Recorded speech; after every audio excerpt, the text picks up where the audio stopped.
Welcome to a culinary competition like you've never seen before. Today, we have 3 teams of talented young culinarians from Badger's High School's ProStart program. And their challenge today is to make an amazing entree, and they have to use 3 mystery basket ingredients. These ingredients are St. Patrick's Day themed for a little bit extra fun. They have 45 minutes to get this ready after a 5-minute planning period. Teams, are you ready to open your mystery basket? All right, and inside the basket you have corned beef brisket from Lake Geneva Country Meats, complete with a seasoning spice ball that has corning spices, freshly baked soda bread from Simple Bakery, and then you have mint jelly. How are you going to incorporate these into your dishes?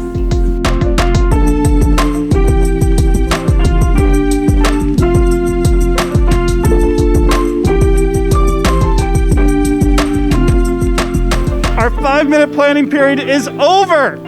Are you guys ready for the 45-minute cook time to start? All right, go. Mrs. Lutz, you are the advisor, teacher. What's the term for the ProStart program? What are you, the Jedi Knight? Yeah, I am a family consumer science teacher, and I am the ProStart educator, they call me. But I also teach our lower level courses here at Badger, and then all the way up to our ProStart classes, which is the highest level of culinary that the kids can get before they go off to culinary college.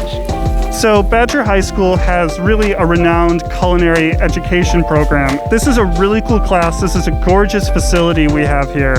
Can you tell us why that this is important, why it's important to have a good food program in your district, and what people are supporting when they support Badger High School food program? Yes.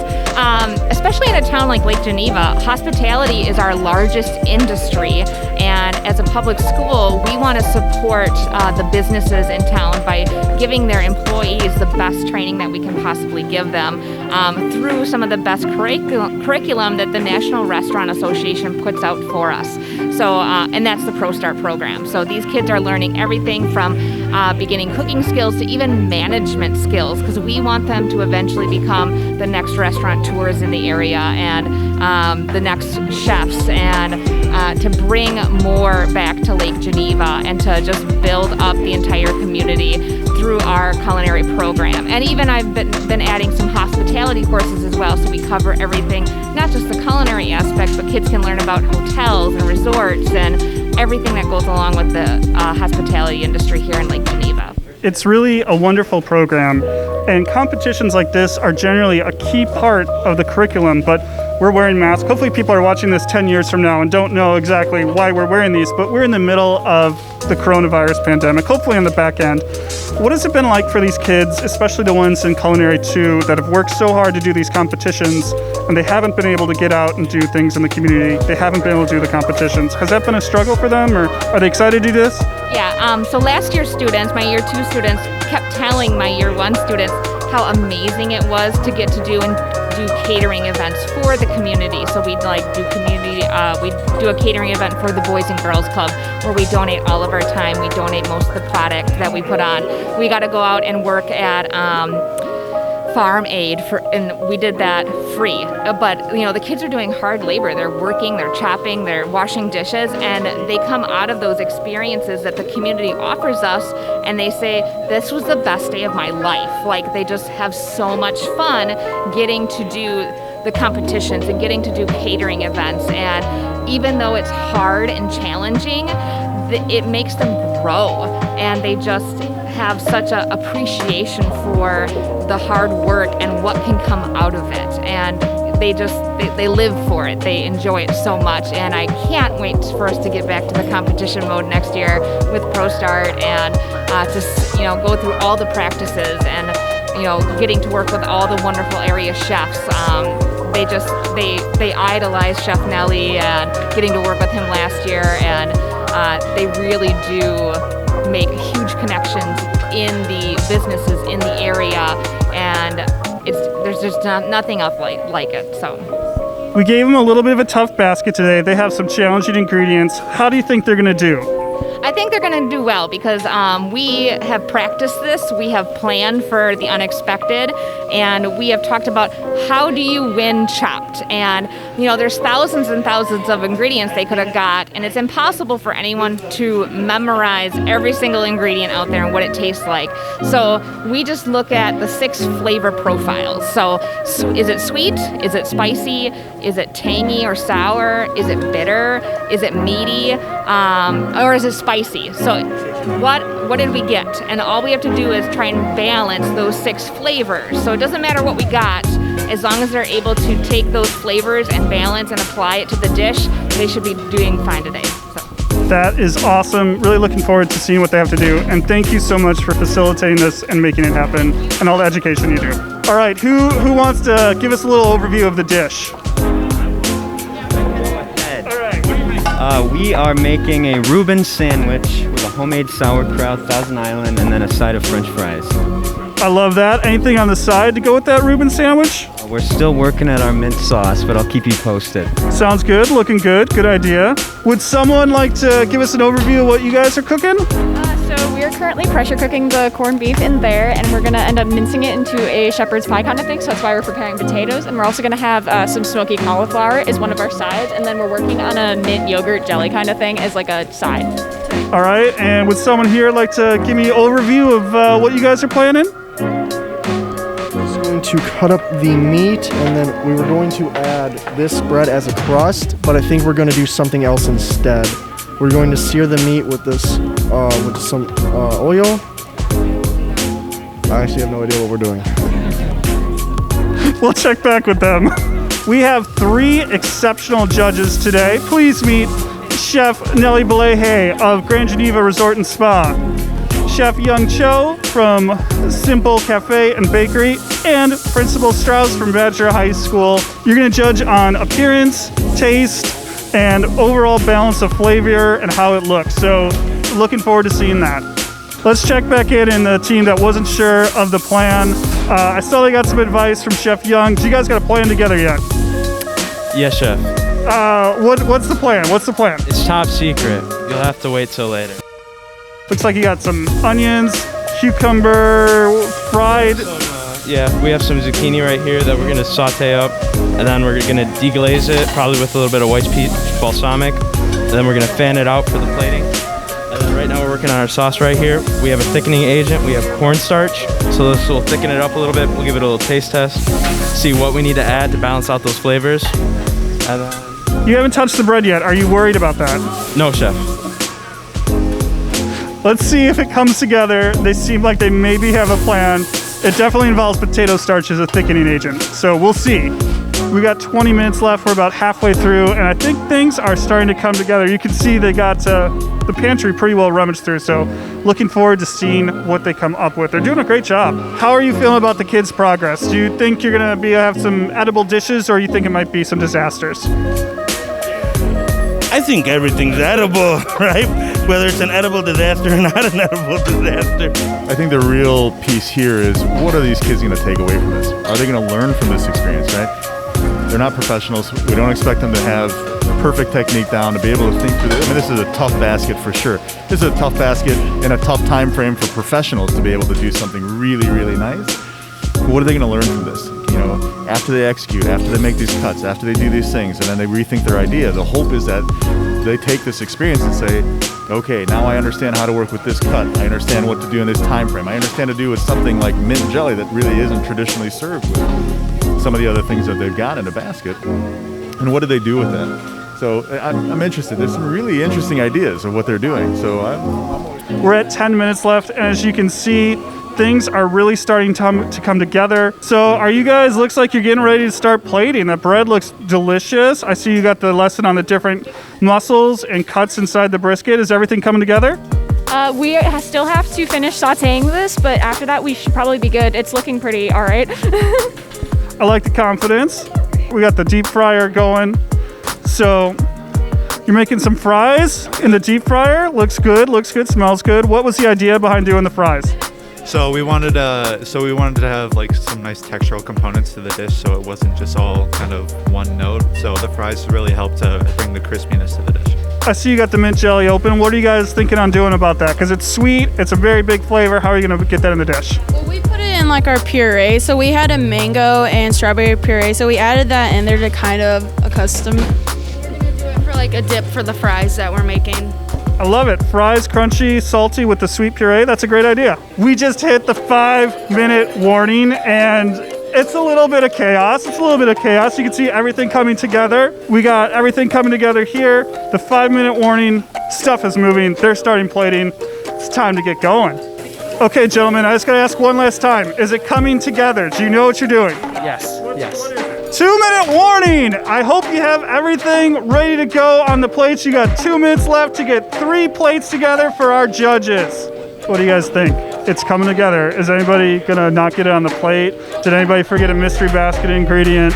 10 seconds! 10 seconds left. Get those plates together. Make sure you have the mystery basket ingredients in 3, 2, 1. That is time. Everybody have everything put together? I'm not looking to my right yet. We all have our things together. I'm not looking to our right. I see hands up here, hands up here, hands up everywhere. Good job, guys. Nicely done. That was really good. These look good. These look good. So now it'll be time to take it to the judges and see what they think.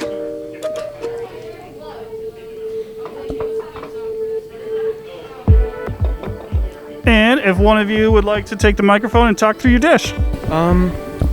So what we did was a sourdough bread with the jelly mint sauce with some lemon juice and other spices in there. And then we cooked the corned beef with some seasonings on it. And then we sauteed the potatoes and seasoned them, as well as some mushrooms, onions, and carrots. That sounds good. What did you guys think was the biggest challenge of this basket? Figuring out what to do with the soda bread and the mint jelly, just because we weren't expecting the soda bread, and the mint jelly it was really weird, and I've never tasted something quite like that before. So yeah, it was a doozy. Very nice. All right, so let's let the judges have some bites and see what they think. It was time for Team 1 to face the music and see what the judges had to say. Chef Nelly thought there was maybe too much bread for the amount of corned beef, and the potatoes were a little underdone, but he enjoyed the colors and textures presented on the plate. Chef Young enjoyed the idea of what the team was trying to present, and he also thought the potatoes were a little undercooked. He reminded the team to taste all of their bites before serving them to make sure it tasted good. Overall, though, he thought it was a well-composed dish. Finally, Principal Strauss really enjoyed the sauce and echoed Chef Nelly's comments on the size of the bread to corned beef ratio, but she enjoyed the balance of flavors of this dish. Now it's time for Team 2 to get some feedback. All right, who would like to explain this dish for us? All right, so what we have here is a roasted shepherd's pie. On the side we have some roasted cauliflower with a mint sauce on the top, and then we have some toasted bread with some compound butter that we made. So you guys have a very beautiful composed dish. Did you always have this concept in your mind, or how did you get to the idea of making something this beautiful? So originally we were going to do a more traditional shepherd's pie, but due to the time constraint, we realized that if we were going to pressure cook it and then saute it, that we wouldn't have the time. So we actually decided to instead deconstruct it, hence the way that it is. That's a really smart approach. I love it. Love it a lot. I think you guys did some smart things to take the longer cooking ingredients and make them so fast given the time constraints. So I can't wait to give the judges some time to get some bites. I can't wait to hear what they have to say. Chef Nelly greatly enjoyed the cauliflower as well as the sauce. He praised how the team used the corned beef in the shepherd's pie after the corned beef came out a little undercooked from the pressure cooker. He did note that the potatoes in the shepherd's pie could use a little bit more seasoning. Chef Young praised the balance of the dish and complimented how the sauce worked with all of the elements in the meal. Again, he reminded the team to taste everything on the plate to check for overall flavorfulness before they bring it to the judges. Finally, Principal Strauss loved the plating and how it brought the color of the dish to life. She appreciated the creativity in the dish, and like Chef Nelly, she really enjoyed the flavor and versatility of the sauce. Finally, it was Team 3's time to get feedback from the judges. what do you have for us today? Okay, so we have our version of a Reuben with some French fries on the side, and then the sauce that they have is mango, the mint sauce, some strawberries, and we have butter in there too, just to kind of balance out the saltiness of the fries with the sweetness of the sauce. And then we also did have a homemade Thousand Island for the sandwich, but yeah, we forgot it in the fridge, so it is not on your sandwich right now. So you took a very classic dish for corned beef, leftover corned beef, a Reuben sandwich. A lot of people make this with leftover corned beef. How did you get the corned beef cooked fast enough for how short the competition was? We sliced it and then we put it in the oven and roasted it for a few minutes. And you guys tried two methods of cooking it, right? And you thought roasting in the oven ended up working best? Yeah, our other one, we had it in a pan with beef stock, but it was too salty for our liking, so then we just went with the one that was in the oven. Very good. I can't wait to hear what the judges have to say. Chef Nelly thought the Reuben sandwich was very tasty, but it was unfortunate in his opinion that the Thousand Island dressing was left behind, as it would have added something to the sandwich. Chef Young thought just like Chef Nelly that the scratch-made sauerkraut was a standout part of the dish. He did suggest adding a little bit more acidity to the sauce to bring it to life, and he also offered tips on how to keep the fries just a little bit more crispy. Finally, Principal Strauss enjoyed the way that the dish was presented, and she thought this version of the classic sandwich was delicious. She would have enjoyed the bread being presented as toasted instead of not toasted, but again, the dish was very tasty overall. So we're gonna let our judges do some final tabulating. We're gonna have Mrs. Lutz figure out who the winner is, and we're gonna announce that. But before we announce the winner, we have a little gift for all of you guys to thank you for participating and encourage you in your future endeavors. From all of us, we have new knife rolls for all of you. Every good chef needs a good knife roll, so we hope you enjoy them. Miss Lutz, what did you think, end of the day, all the dishes? As their instructor, how'd you feel? I felt pretty good. They did what I taught them to do. They balanced the flavors. They tried to make sure that they cooked the meat correctly, that they were cutting it correctly. They were really thinking about a lot of the skills that we've covered this year and some of the students covered last year. So I was really proud of them for being able to execute so many different components in 45 minutes. We have the results here. They're coming in. All right, who's in second place? Team 3, great job, second place. So that brings the suspense. Who is the winner of our Mystery Basket Cook-Off? Team 2. Congratulations! Nice job. Excellent job, everybody. Thank you so much to our judges. It was wonderful to have them all here. And thank you guys so much for your awesome job cooking. This is a tough basket. We're so proud of you, and we can't wait to keep seeing how you grow, and hopefully we can do more of these. Thanks for watching. See you soon, and support Badger High School.